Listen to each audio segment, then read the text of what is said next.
And we're live. All right. Welcome back, everybody. Sorry we've been gone for a bit, just with Yeah. stuff with life. But anyways, so after the Miami Heat went the first 7 minutes without scoring a field goal in Game 5 and getting absolutely slaughtered, they decide in Miami, mind you, they Yeah. decide to go into Boston and own them and steal Game 6 to force Game 7. So, Blake, I asked the question, was Jimmy Butler's performance the greatest performance by a Miami Heat player in an elimination game? I'm going to go with no, just because I don't think there was much pressure on the Heat to win at all. Like, yeah, they were the one seed, but basically everyone had picked Boston to win anyway. And I don't think a lot of people believed in the Heat from the beginning anyway. They weren't predicted to reach the finals or anything like that. And so when we compare Jimmy Butler's performance, he had 47 points, I think, right? It was the most by a Miami Heat Yeah. player in franchise history And so you in an elimination game. go back 10 years to LeBron, Yeah, how wild is that was 10 years yeah, ago? Also against against the the Celtics. Boston Celtics Yes, after taking a 3-2 lead in in Boston too. Miami. Yeah. And so I definitely think that was the best performance by a Heat player because that was everything. If they lose that, that Miami Heat team is the most scrutinized team ever, the biggest like bust ever. They probably maybe would have blown it up. I don't know. I mean, you lose back-to-back years when you said you were going to win 7 championships, and LeBron still wouldn't have won his ring. Like he still would have been ringless, and people would have just, I don't know, written him off. Basically, he would have turned into James Harden.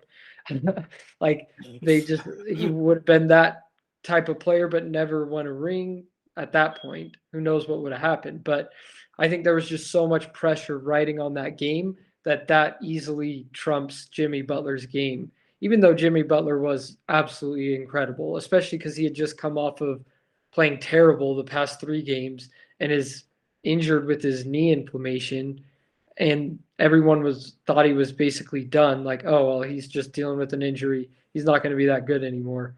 Comes out and drops 47. So, not to take anything away from Jimmy Butler, but not the best elimination game by a player. That would be LeBron. All right, let me read you a stat line here. So these were game 6 elimination games. I'm not going to tell you the points because that'll give it away. LeBron had 45, Jimmy Butler had 47. Yeah. But tell me which one you think is more impressive. 15 rebounds, 5 assists, 0 steals, 0 blocks, 4 turnovers, 73% from the field, 50% from 3, 55% free throw shooting. And then here's player number 2. Um, 9 rebounds, 8 assists, 4 steals, 1 block, only 1 turnover, 11 for 11 free throw shooting, 50% shooting from 3, 55% shooting from the field. Which I one do mean, you I think was more impressive? that's they're about even for me because um the 73% shooting is amazing, but so is the 11 for 11. So I think I know which one's Jimmy Butler. Yes, I know LeBron not shooting 11 for Yeah. 11. But I was like, oh crap, I gave it away right there. I should have just said Um, 100% from the free throw. and the 4 steals definitely impressive, but the 15 rebounds, I don't know, that's close. 4 steals and a block to no steals, no blocks, and 4 turnovers. Yeah. I guess probably the stat line is Jimmy Butler's is more impressive because he also had more points too. Yeah. So that is why, to counter your point, Blake, Jimmy Butler's performance last night was the best performance by a player in an elimination game.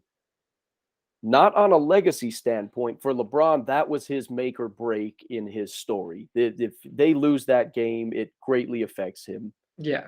right? But for an individual player in an individual game, his was more impressive, especially when you look at who the supporting cast was. LeBron James had Dwayne Wade and Chris Bosh, who are both better than, and I love you, but they're better than Bam Adebayo and Kyle Lowry, who fouled out. Yeah. All right. This was way more impressive. And you That's can't tell me the opposition wasn't any different because they still have a bunch of all-stars. That Celtics team had Rondo, Ray Allen, Kevin Garnett, and Paul Pierce. This one has Marcus Smart, Jaylen Brown, Jason Tatum, and Al Horford. well, So I think the unless the Celtics go on to win this championship, that other Boston team was still better because they had won a championship. yeah, But I guess like they were older, and they were this older. Celtics team is in their prime, so it's I guess it's about even. I'm just saying what Jimmy Butler did individually was way more important. Now, and to say the pressure wasn't there, this Miami Heat team has been to the finals 2 years ago.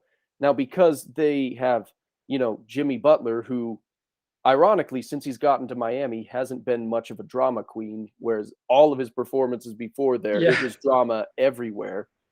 But he doesn't have the same kind of pull that LeBron has. But if we placed the same pressure on these all-stars like Jason Tatum and Jimmy Butler, like we did on LeBron James, how have you not won yet? You guys are Yeah. X many years in your career and you haven't been to the finals yet. You keep Yeah. it would be the same thing. Now, granted, the Heat didn't say we win in 7, so Yeah. that's different because the Miami Heat didn't put that on themselves, Yeah. but it still was a must-win game in Boston. And yeah, I think it was the best. I'm giving it to Jimmy Butler. So Well, you'd be wrong then. well, we'll let the fans decide. Yes. And Are we stopping right now? I feel like that's a good place to stop for that video. Okay. I was gonna keep going, but I'm like, no, this is good. That's good. That was a good 5-6 minutes.